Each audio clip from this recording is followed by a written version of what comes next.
So thank you all participants. So for this last roundtable around value creation. Value creation actually was really one of the main reasons we decided to look at the future about privacy, because value creation interests a lot, of course, partners of the foundation, but not only. And value creation can be taken through many different angles. So I think that this roundtable aim is to provide at the same time a current approach with regards to privacy, what is currently going on in companies with example and work on that is done, and at the same time really opening up in the second part towards the future of privacy. That is to say, what is likely to happen in the coming 10 years with regards to new business model, new concepts around economy that is arising. So this is really the two aspects of this roundtable, which is actually, I didn't notice beforehand, but it's very male. It's very male. Suddenly I say, oh, it's very male-oriented. So sorry for that. I didn't pay enough attention. In general, I really tried to pay attention to this thing, but I didn't realize. So Nicolas de Cordes, I'm very happy you give the introduction to this roundtable, because your work, you've been working at Orange for now a couple of years, and you really work in between vision, marketing, innovation, with a very transversal view around businesses. You had many different experiences, different angles of the subject, and I felt it was a good point with you when we prepared this intervention. There was many examples you gave me, and I felt, oh, that would be very interesting to go deep into this example. So we're not going to go deep in the example and all the work you're doing, but maybe if you could give us a glimpse for your view really on value creation and in the context really of the coming 10 years time. So thank you, thanks a lot. Thank you for this challenge. Yes, it's a more of an angle to business and consumer angle. It's also from a company that is not, whose business model doesn't depend on personal data, exploitation. We have subscriptions, and then it's also bias, my own bias into the subject. I have a point of view. And I hope to represent at least partly the point of view of Orange as well. And some of my colleagues here in the room will correct me if I'm wrong. So here is what I propose to go through rapidly. There will be some repetition of what we've seen this morning, but it will be much more visual. A little bit of setting the scene, then some scenarios, sort of a playful exploration, what we do at Orange strategically, what have we decided to do, and then some food for thought. So first, setting the scene. Setting the scene is, of course, well, we have talked about it, big players and small players monetize data in different ways. But these analyses that make valorization and monetization possible exist for a long time. So here, for example, we have one of the players in analytics. What is a bit different is that with big data, data becomes a product. So here you have one of the examples of what we do with one of our upcoming product analysis of tourist flows in south of France. But you have all sorts of products. You can use big data for finding parking, for improving your transport, for certifying identity, or the relationship to someone. To identify hotspot of criminality, to help the police, make the place safer, to help in case of a disaster recovery. If you have a big problem in a country, here it was IT. Well, what can you do to help the services restore faster and help people? You have, of course, things as well, sort of on the consumer side. Here, an example in China where you can have real-time tracking of your pack being delivered at home. So you can call the guy on his bicycle to say, will be coming 5 minutes late, please wait a second. And of course, we mentioned the story. Potentially, if this goes very fast and it's based on algorithm, this might lead to some creepy situation. The famous example of Target, who identified a pregnant woman because of a change in consumption pattern. Suddenly she was buying, you know, fresh foods and yogurts and drinking water instead of chips, potatoes, and Coca-Cola. And so the father discovered that her daughter was pregnant because she received advertising that was bizarre for her. Now, of course, that asks some new question about, well, where does this all go? So, what is going on? We mentioned it. So this is a sort of a dynamic view, sort of a more engineering view, if you want, of the situation. Before, between two people, they were informed and consenting information exchange. Now, in the 80s, machines appear. So you still do a little bit of, you know, informed and consenting, and you declare some data. Things become a bit more complex in the 90s. You have servers talking to servers, trying to enrich the system, so make some inference about people. Becoming even more complex in the noughties, how do you say it? Where people got even less aware of the situation because they can be observed, and then your social network is giving information about you. And then we are, you know, entering the 2010s where things becomes really complicated, and where people start to get lost, to get overwhelmed by data, to don't know what is going to, you know, where does this all lead us? So, what is different? There is this famous things about called big data with the famous 3V. If you interpret this, you know, volume, velocity, variety, a little bit in a consumer way, what people, you know, the layman in the street perceive about these things. Well, volumes, well, things are constantly collecting in volumes that I cannot even fathom. These are things that I don't understand. The zeta and the petabytes, I have no idea. Speed at which things happen are not allowing me to intervene in the process. I'm not capable to stop these things happening. The variety of crossing sources make inference about me that I'm not aware of. I disagree with them. They are supposing things about me that I don't know where it is. And so this whole situation is putting, you know, creating a sort of a situation that we see in newspaper, that we see on interviews with our customer, where people start, well, having some worries, and there is a risk of losing trust. The word trust has been mentioned several times. I think it's a very, very important thing. And as a business, it is the basis of the way we work. Trust is everything. Trust is the basis of society. If you don't have trust, you end up in civil wars. You have no economy. You have no banking system because you would be only, you know, prepaying with small cash. There are obvious consequences of not having trust. And as the digital world, you know, increase, and there are some governments saying we will be digital by default, trust in a digital economy is obviously something very important. So, quite an important topic. So, we look at it, and this is a sort of a, you know, non-legal, non-philosophical, non-linguist view of the question. But trust is sort of based on two big basis. One is the respect of freedom of the individual or the party you are talking with, and the other one is you have a fair exchange, something that to your eyes seems fair. And so the first one we discuss a lot. We you know, the notion of privacy being something extremely important, taking different sort of form. There is one element of privacy which is linked to the emergence of automatization and algorithm things that are creating a world which is a little bit at risk of becoming algorithmic centric instead of user centric. And so privacy, because of this sort of two categories of, you know, protecting a citizen and protecting a consumer, is central. What I want to dig a little bit more is in the value.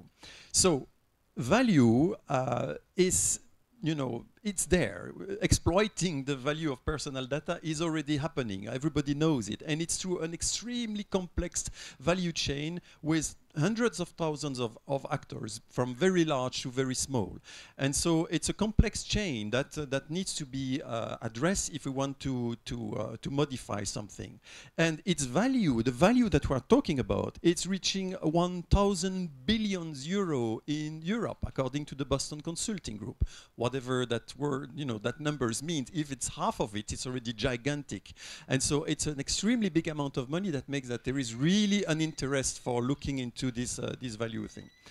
When you look at are people ready to share information, to sell their information, and by how much? And how much would they be ready to sell, something about themselves? You see that, well, people tend obviously to increase the amount of share, the proportion of people ready to share information goes up with the price going up, but not that much. So there is something else going on, quite obviously.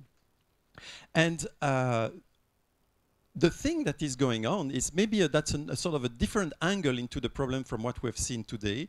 It's a sort of a concept that is coming from behavioral sciences, where when there are exchange between people, it seems that people have sort of two accounting systems in their minds. There is the social accounting system. I give you something, you give me something, and we find it's fair. And there is the economic accounting system. If I give you €1, I expect to receive €1 or plus something. So there is really this sort of balancing act. The thing about that is that we cannot mix those two value systems. And let me give you a few examples.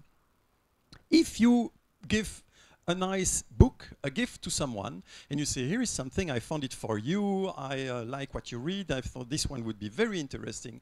And by the way, there was a discount and I got it only for €10. Oops. So there you see the value, the social value is really, there is this monetary thing. The second one would be you are there at a family dinner, your stepmother has made a fantastic lunch, everybody is happy, everything is really warm and everything. And then you say, dear stepmother, it's so good, it's so fantastic that you take your wallet and you say, I will pay you €150 for this dinner. Oops. That doesn't really fly. Or if you ask your neighbor, to carry and to transport some very heavy thing, well, one would be okay if it's there alone and there is one, but if at the same time you have your movers going there and you pay them and you ask him for his help not being paid, it's sort of, we are mixing social exchange and monetary exchange. That is true between people, it is true with companies. So if you imagine a bank that would say, we are a family business, we love our customer, everybody is part of a big family.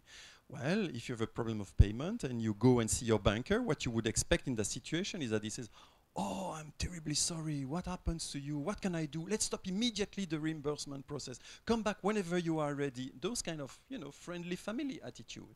But very likely will say, oh, that's annoying, you're only halfway through, maybe I can, lend you a bridge sort of thing, and maybe I can take some precaution with your car.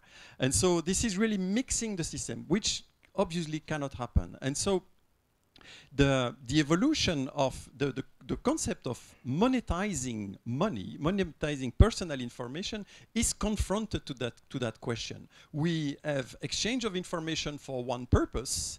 When it is repackaged and when it is repurposed for another thing, which involves money, clearly touch this very sensitive accounting system we have in our heads. And it's one of the reasons where we are stuck in, we are a little bit stuck. And so reconciliating this value system between the monetary and the social system is really something which is important, and it is maybe less about exchanging monetary value, having a share of the deal, and more about giving the opportunity to user to have some level of control. And we talked about the respect of context and personal intentions, and this is exactly what it is about. So this is a sort of a basis level, a sort of a background context for looking a little bit further into the future. Now, privacy scenarios. So when you talk about scenarios, you look typically at trends, and then you see what is the basis, the common agreement about things, and then what are the variables, what could go in one direction or the other. So this usually requires a lot of thinking and brainstorming and so on. So I did the sort of a quick and dirty sort of job at it. So here is my scenario landscape. So on the horizontal axis, you would have the possible evolution of control by the user over its personal data, with all the context that you want and everything. Some form of control that doesn't exist or start to exist at scale. The other axis, and that is something we have not talked too much about, but it is about commercial, power, and so demand and offered. On the competitive side, do we have concentrated, very powerful actors? Or do we have a more fragmented situation where you have small players and so on? And so the scenario in that context, so this is, working on privacy laws, and the other one is competitive laws. So, and they are linked. so the sort of scenarios are sort of, you know, very simplistic view, but this sort of give a landscape. These are the options. So on the bottom left, you have the big brothers likes you. So this is about, you know, well, sort of frightening future that we have. And to some extent, there is a natural gravity, the sort of the power of the platforms and the powers of the economics tends to put the system into that box. There is a certain natural monopoly in network operation that naturally tend to go in that direction. So we need to go away from that box by educating people, by involving regulation, and by finding ways to go elsewhere. Now, unless you are happy with a Big Brother scenario, which can be. But elsewhere is, of course, something which is a society choice. I'm not going to have an orange opinion, you know, on cultural value and social decision. This is a political decision. This is us as citizens. However, Orange is an opinion where it would be good for its own business, and we don't like too much this very, you know, extremely left, bottom left corner where all the information end up in a situation which is not good for the global dynamic of the ecosystem. So we prefer, obviously, an environment where we have a sort of a balanced view of the actors and where the user has more things to say, because that will be a basis for creativity.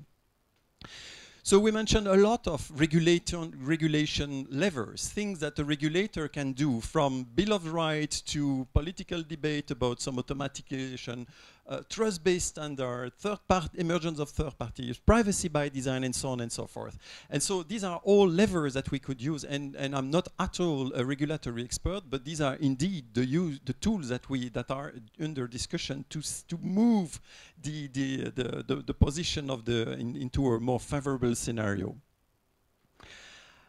Now, what Orange does in that part, we can wait for the regulator to push something, but we didn't, obviously. So we have developed for the last 2 years a strategy about what we do with our data, or with customers' data. And this is, in essence, what we do. So there are 3 dimensions into our strategy. The first one, it's about using data to improve our service to the customer and our own operation. This is, you know, written in our terms and conditions. When you come with Orange, you can legitimately expect that we will do our best to improve the service we offer to you, and that goes through leveraging the data that we collect for you. The second dimension, it's giving back the data to the customer, helping him enjoy more fruitful, effective, dynamic life in the digital world, because he can access his information, because he can reuse it to some extent. And the third category of things, it's using it for external services. So there we are much more careful. The priority are clearly the number one, so the extreme left and the one in the middle. That was very, very clearly stated by the executive committee. The third one on the right is something that we want to progress towards, but with extreme cautions and together with the regulators and with you know, a very, very decent and careful approach. One of the examples that we do, so we have this strategy. Another thing that we try to explore is ergonomics. Ergonomics is a central question in the ability of a customer at one point to give more, you know, information, more action, to do more things about his own data. And so we design like concept car. This is a concept experience where a customer entering a shop would be able to adjust the level of information that he discloses to the shop to have a personal shopping experience. When it goes out of the shop, automatically it goes back to a more safe level. But when he enters the shop, he can agree to say, for instance, in this case, I will give you detailed sizing because I would like to have, you know, only things that I can fit, that fits me, that would be displayed, for instance. We have also set up a data governance board that really help the company manage and define its approach. Finally, some food for thought. So you saw what we do. Now we are also exploring the future, and we are confronted to some big questions, like we are all. So the first thing is that there is really a belief, it's also my personal belief, big data is a necessity. We might like it or not, but the problems of the world we are confronted to are too big for us to just let them go like that. We need to use every resource available to humankind to help solve this big crisis we potentially are facing. And so that goes through, you know, using big data. Big data, one of the examples, and I hope to answer the question that was raised before, one of the virtuous use of big data is a contest that we did this year. We ended it in May this year. We launched a contest called Data for Development, where we released network information, statistical information, anonymous quite obviously, to the researcher community. And we asked them, try to find some usage with this data, big data kind of thing, to help Ivory Coast society work better, develop. And this is the prices. Sorry for the text that is not displaying well, but the upper left, you had, they found a way to reduce the spread of disease. Upper right, you have IBM, who did an analysis on how to improve the traffic flows in Abidjan by putting new bridge, extending public lines and so on.